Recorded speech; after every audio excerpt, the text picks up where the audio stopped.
Le arruiné la vida a mi profesor, y no me arrepiento. Ya pasaron varios años desde que pasó esto, así que por fin me siento tranquila para contar esta historia usando una cuenta anónima. Fui a una prepa muy básica, en una comunidad humilde, pero mis papás me criaron para que estudiara al máximo y así salir adelante. Ellos no fueron a la universidad, pero gracias a eso, mis hermanos y yo fuimos a buenas universidades fuera del estado. Siempre mantuve un promedio impecable, tomando cursos avanzados cada año. Aprendí a dormir poco por la cantidad de trabajo que requerían esos cursos y porque en mi escuela no había tutores. ¿No entendías algo? Tocaba buscar soluciones por mi cuenta. Uno de mis últimos años decidí inscribirme en química avanzada. Sabía que sería difícil, pero asumí que, si la clase era estructurada y Google me ayudaba, estaría bien. Otros estudiantes me advirtieron que no lo hiciera, pero quería estudiar química en la universidad y pensé que era necesario. El profesor, sin embargo, fue una pesadilla. Era mayor, lo cual no era problema, pero tampoco ofrecía apoyo. Si preguntabas algo básico, solo decía, eso deberías entenderlo, hablamos luego, pero ese luego nunca llegaba. No había horas de consulta ni nada por el estilo. En clase simplemente ponía respuestas en la pizarra, que ya estaban disponibles en línea y al final del libro. Mi familia no tenía dinero para tutores, y además no había ninguno disponible en la comunidad. Estudié como loca, pero en el primer examen saqué una D. Cuando intenté hablar con él, perdiendo parte de mi siguiente clase, solo me dijo que revisara mejor el libro, que no tenía tiempo. Además, llevaba semanas atrasado con el contenido, siempre distraído. Hasta ese punto ya era frustrante, pero no suficiente para hacer un escándalo. Lo que vino después sí fue grave. Un día, en un experimento con ácido clorhídrico, un tapón se soltó del tubo de ensayo. Yo esperaba que el profesor nos dijera que tiráramos la solución y comenzáramos de nuevo. Ya había leído la sección de seguridad del libro, donde decía que había que enjuagar con agua. ¿Y qué nos dijo él? Que metiera la mano directamente en el ácido para agarrar el tapón. Sin guantes ni protección. Ni siquiera él quería hacerlo. Claramente, era peligroso. En vez de obedecer, agregué más magnesio para neutralizar el ácido y solucionar el problema de forma segura. Y no quedó ahí. Otro día trajo fuegos artificiales al salón y los encendió. Le parecía gracioso apuntarlos hacia nosotros. No teníamos equipo de seguridad. Eso, junto con su costumbre de salir del salón dejando a estudiantes solos con mecheros Bunsen y productos químicos, se volvió una constante. Yo ya no me sentía segura. También era evidente que había un trato desigual. Soy mujer. Y todos los chicos sacaban A, sin explicación. Incluso perdió el examen de un compañero y dijo que simplemente le pondría A, asumiendo que le había ido bien. Cuando hablé con ese chico, ni siquiera él sabía lo que estaba pasando. Pregunté a otras chicas y todas tenían las mismas notas inexplicables que yo. Además, el sindicato de profesores había negociado la titularidad para los docentes. Eso significaba que, aunque fuera evidente su mal trabajo, no podían despedirlo fácilmente. Él mismo tenía problemas de salud y un hijo en la universidad, lo que complicaba la situación. Pero esto ya estaba afectando mi futuro. No podía dejar que los problemas de un hombre arruinaran mis oportunidades de entrar a la universidad. Así que investigué las leyes de grabación de mi estado. Descubrí que podía grabar legalmente si era parte de la conversación. No había políticas escolares que lo prohibieran, así que durante un mes grabé todo lo que pasaba en clase. Fuegos artificiales, comentarios sexistas, veces que se iba del campus, dejándonos sin supervisión. Incluso grabé cuando lloraba en el almacén de productos químicos mientras nosotros estábamos en el salón solos. Había momentos en que nos quedábamos más de 15 minutos sin nadie, y eso se volvió hasta una broma interna. Una vez que reuní suficiente evidencia, creé un correo anónimo y una cuenta anónima de almacenamiento en línea. Subí todo allí y envié un mensaje a la superintendencia. Les dije que si no hacían algo, enviaría las grabaciones a las noticias locales. Prefería que no llegara a eso, pero ya era insostenible. Al día siguiente, me respondieron. Me aseguraron que no habría represalias. Mis padres, la superintendente y yo nos reunimos. Revisamos mis calificaciones, tareas y grabaciones. Me preguntaron si quería hablar directamente con el profesor, pero dije que no me sentía cómoda con eso. Acordamos que hablarían con él sin mencionar mi nombre, solo presentando las preocupaciones. Pero al siguiente día, el profesor quiso hablar conmigo a solas. Ahí fue cuando encendí la grabadora de nuevo. Al día siguiente, el profesor me pidió quedarme a solas después de clase. Yo le dije que tenía otra materia, pero insistió. Antes de que terminara la clase, encendí discretamente la grabadora de mi teléfono y mientras recogía mis cosas, se me acercó, quedando justo entre la puerta y yo. El salón tenía una forma rara, para salir, tenía que pasar literalmente al lado de él. Me sentí acorralada. Entonces empezó a decirme que uno de los estudiantes había llevado preocupaciones infundadas y mentiras a la administración sobre lo que estaba pasando en el curso. Agregó que sabía que no siempre nos habíamos llevado bien, pero que esperaba que no le hubiera hecho eso. No lo dijo directamente, pero me estaba señalando sin mencionarme por nombre, algo que le habían advertido que no podía hacer. Yo, obviamente, mentí descaradamente. Le dije que no sabía de qué estaba hablando, que me incomodaba que bloqueara la puerta y que llegaba tarde a mi siguiente clase. Él no negó nada de lo que había dicho, solo añadió que si claramente tenía un problema con él, estaría dispuesto a quedarse después de clase para ayudarme específicamente. De repente se ofrecía a darme apoyo, después de meses ignorándome. Le dije que realmente necesitaba irme y, después de unos segundos tensos, se hizo a un lado. Apenas salí del salón, les envié la grabación a la superintendente y a mis padres por correo. Mis papás estaban furiosos, más aún porque ese mismo día se habían reunido con la administración. Mi mamá sabía presentarse de manera formal, aunque no tuviéramos para pagar abogados, y eso ponía presión extra sobre el distrito. El problema era que, por el contrato de titularidad, no podían despedirlo así como así. Sin embargo, el distrito tenía una opción intermedia, ponerlo en licencia médica permanente. Así fue como, literalmente al día siguiente, el profesor desapareció. Oficialmente seguía recibiendo su salario completo, pero no volvería al salón de clases. Lo sacaron de la ecuación sin despedirlo formalmente. El problema es que el reemplazo fue igual de caótico al principio. Nos enviaban sustitutos improvisados que ni siquiera sabían de química. 2 meses antes del examen nacional, trajeron a una profesora retirada que había enseñado química avanzada por años. Ella sí sabía lo que hacía. Se ofreció a darnos clases de refuerzo los sábados, de hasta 8 horas, para que al menos cubriéramos lo suficiente para aprobar el examen nacional. En esos 2 meses, logramos repasar el material más importante. No fue perfecto, pero al final, el 50% de la clase aprobó el examen nacional.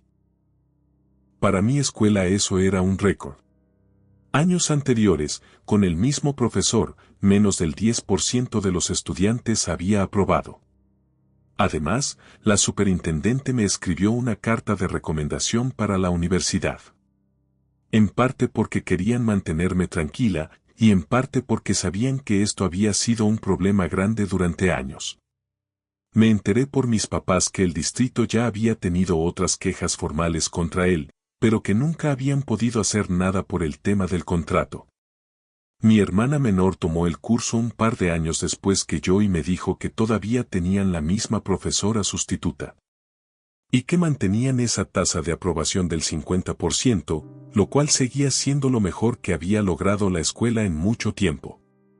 Por supuesto, toda esta historia quedó como un rumor dentro de la escuela. Algunos decían que el profesor se había ido porque estaba enfermo, otros sospechaban que había pasado algo más. Solo unos pocos sabían lo que realmente había ocurrido. Yo prefería mantenerme en perfil bajo, porque aunque no me arrepentía de lo que había hecho, tampoco quería atraer atención innecesaria. Pasó el tiempo, y ahora estoy terminando la universidad. Mirando atrás, no me pesa para nada haber actuado como lo hice. Lo que me molestaba era pensar en todos los años que otras generaciones pasaron por lo mismo sin poder hacer nada. Y encontré las grabaciones hace poco. Me dio risa escucharlas de nuevo. En una de ellas, justo al final, se oye a otro estudiante diciendo, «Todavía no entiendo nada de esto», lo cual resumía perfectamente la experiencia con ese profesor. Es curioso pensar cómo un solo profesor puede afectar el futuro de tantos estudiantes si no se hace nada a tiempo. La diferencia entre tener un buen docente y uno malo no es solo una calificación, es una puerta que se abre o se cierra para el resto de tu vida. Gracias a esa decisión, pude seguir estudiando, salir de mi comunidad y buscar oportunidades mejores. Al final, todo valió la pena. Después de que todo esto pasó, los meses siguientes fueron un respiro, aunque también un reto. La nueva profesora que trajeron para reemplazar a la anterior era estricta, pero justa. Se notaba que sabía del tema y le importaba que aprendiéramos. Incluso en las clases de refuerzo de los sábados, a pesar de ser agotadoras, se sentía la diferencia. Por primera vez en el año, alguien nos estaba explicando realmente la materia. Me llamó la atención cómo cambió el ambiente del salón. La mayoría de los estudiantes que antes se la pasaban distraídos o molestando en clase empezaron a tomarse las cosas más en serio. Era como si todos supiéramos que nos habían dado una segunda oportunidad, y no queríamos desperdiciarla. Con el paso de las semanas, mi rendimiento mejoró notablemente. Pasé de sentirme perdida a entender conceptos que antes parecían imposibles. La profesora tenía paciencia para explicar desde lo más básico, sin burlarse, y eso marcó una diferencia enorme. Incluso los compañeros que antes nunca participaban comenzaron a hacer preguntas. Mientras tanto, el rumor sobre lo que había pasado con el profesor seguía circulando. Algunos decían que se había enfermado de repente, otros inventaban cosas más exageradas. Yo, por supuesto, no decía nada. Sabía que lo mejor era mantenerme al margen. Mis padres también preferían que no habláramos mucho del tema. Aunque la superintendente nos había prometido que no habría consecuencias, uno nunca sabe. Una de las cosas que más me impactó fue darme cuenta de que, a pesar de lo mal que la había pasado ese año, todavía quería estudiar química. No había perdido el interés por la materia, solo había estado atrapada en una situación injusta. Eso me dio fuerzas para seguir preparándome para la universidad. Y hablando de universidad, la carta de recomendación de la superintendente me abrió varias puertas. Me ayudó a conseguir una beca parcial, lo que fue un alivio enorme para mi familia. Mis papás, aunque no entendían del todo el proceso, estaban muy orgullosos. Sabían que todo el esfuerzo que había puesto, incluso el riesgo de grabar a un profesor, había valido la pena. Con el tiempo, al entrar a la universidad, conocí a gente de otras partes del país y empecé a contarles mi historia en confianza. Muchos pensaban que era una locura, otros me decían que ellos habían vivido cosas parecidas, aunque no tan extremas. Me di cuenta de que lo que me había pasado no era tan aislado como creía. Hubo un detalle que no mencioné antes, cuando grababa al profesor, me daba un poco de miedo. No tanto por las leyes, que ya había revisado, sino por la idea de que alguien me descubriera. Guardaba el teléfono en el bolsillo de la sudadera, con la grabadora activada, y procuraba no moverlo mucho para que no se notara. A veces, cuando él se acercaba, sentía el corazón en la garganta, pensando que de pronto escucharía el sonido de la grabadora o notaría que estaba haciendo algo raro.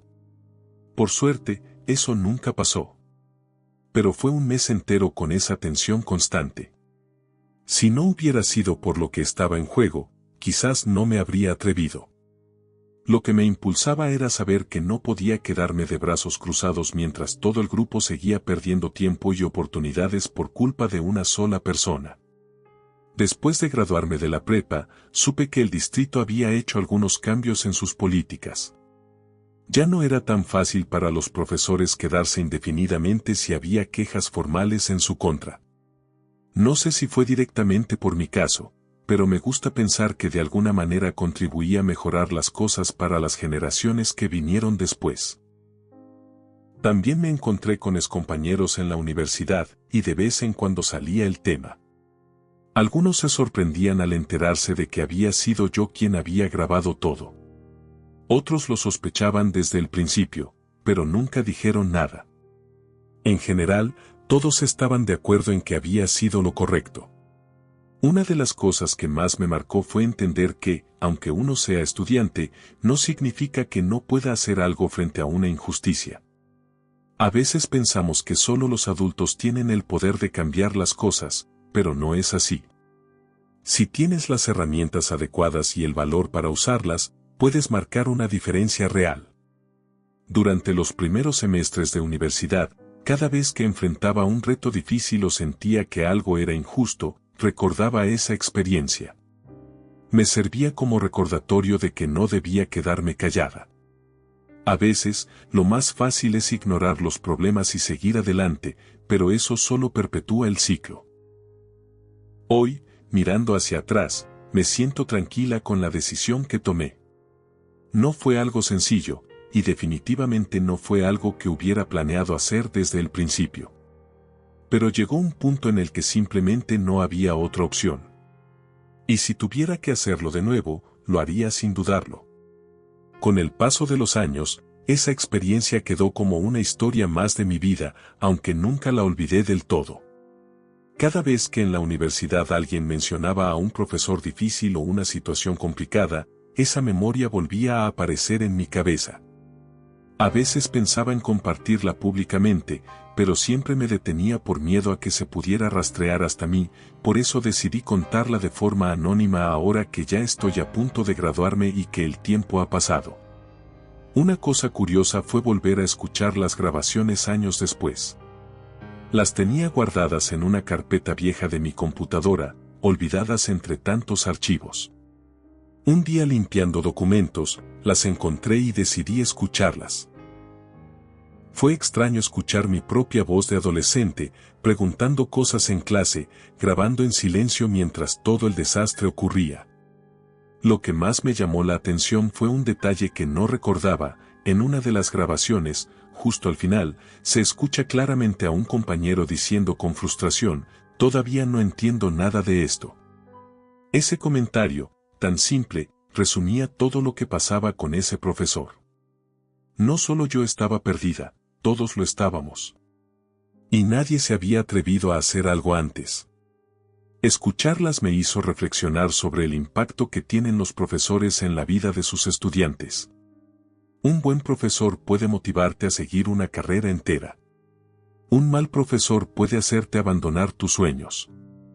En mi caso, aunque me tocó una experiencia negativa, al final logré darle la vuelta. Pero no todos tienen esa oportunidad. Incluso después de todo, nunca sentí odio hacia el profesor. Sentía, más bien, lástima. Era un hombre mayor, con problemas de salud, que probablemente se había quedado estancado en un trabajo que ya no podía manejar. Tal vez en otro momento de su vida fue diferente, pero eso no justificaba el riesgo en el que nos ponía ni la forma en que trataba a las estudiantes. Tiempo después me enteré por conocidos que él había terminado mudándose de ciudad, probablemente para estar más cerca de su familia. No sé si seguirá con vida, ni cómo estará. Honestamente, espero que haya encontrado algo de paz, aunque no puedo decir que me duela su ausencia. Con los años, esa historia se volvió algo que me enseñó mucho, sobre responsabilidad, sobre el valor de hablar cuando algo está mal, y sobre no quedarse callado solo porque alguien tiene más poder que tú. Muchas veces en la vida uno se encuentra con situaciones donde lo más fácil es ignorar el problema y dejarlo pasar, pero si nadie hace nada, todo sigue igual o empeora. Hoy, a punto de terminar la universidad, pienso en todo lo que tuve que hacer para llegar hasta aquí. No solo fueron horas de estudio y sacrificios personales. También fueron momentos como ese, decisiones difíciles, arriesgarse un poco, tomar la iniciativa cuando nadie más lo hacía.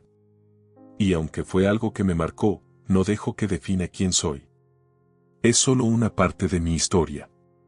Sigo adelante, estudiando, trabajando, construyendo el futuro que quiero para mí y para mi familia. Y cuando hablo con mi hermana menor, que todavía está en la prepa, me siento tranquila sabiendo que ella no tuvo que pasar por lo mismo. Que ahora tiene un mejor ambiente para aprender, gracias a que en su momento alguien se atrevió a decir basta. Si algo puedo sacar de todo esto como lección es que, sin importar cuán difícil sea la situación, siempre hay una forma de cambiarla. No siempre es fácil, no siempre es rápido, y a veces el costo personal es alto. Pero vale la pena. No solo por ti, sino por los que vienen después. Así que si estás leyendo esto y te encuentras en una situación similar, donde sientes que algo está mal pero no sabes si deberías hacer algo al respecto, mi consejo es que busques la forma más inteligente y segura de actuar. No te quedes de brazos cruzados. Tal vez tú seas la persona que puede marcar la diferencia, incluso si no te das cuenta en el momento. Hoy, cierro este capítulo con una sonrisa tranquila. No me arrepiento. Al contrario, me siento orgullosa de haber tomado esa decisión, de haber grabado esas clases, de haber enviado esos correos. Fue una de las primeras veces en mi vida en que entendí de verdad lo que significa tener voz y usarla.